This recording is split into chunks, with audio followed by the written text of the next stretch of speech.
Aujourd'hui, j'ai envie de te parler du transgénérationnel, et plus particulièrement de cette lignée de femmes qui nous façonnent, parfois sans que nous en ayons conscience.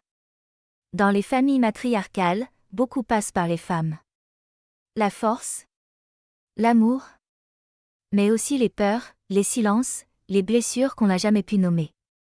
Si tu es très fusionnel avec ta fille, puis avec ta mère et ta grand-mère, tu le sens sûrement déjà, ce fil invisible qui vous relie peut être un soutien, comme un poids. Ce poids, je l'ai vu tant de fois dans mes accompagnements. Laisse-moi te raconter l'histoire de Claire.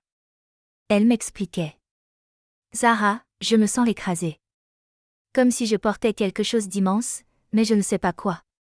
Sa vie allait bien, mais son cœur, lui, semblait chargé. En travaillant sur son transgénérationnel, elle découvre que sa grand-mère avait perdu un enfant, un deuil muré dans le silence. Cette tristesse non exprimée avait traversé les générations. Claire portait une peine qui n'était pas la sienne. Quand elle a compris cela, elle s'est effondrée, mais c'était un effondrement qui libère. Ce n'était pas ma peine, m'a-t-elle dit. Et tout son corps a respiré autrement. C'est exactement ce qui peut nous arriver, souffrir autant que celles qui nous ont précédés, comme si on tentait de les soulager malgré nous. On porte des histoires qui ne nous appartiennent pas, on se sent responsable d'émotions qui ne sont pas nées en nous. Cela crée parfois des liens lourds, incompris, presque toxiques.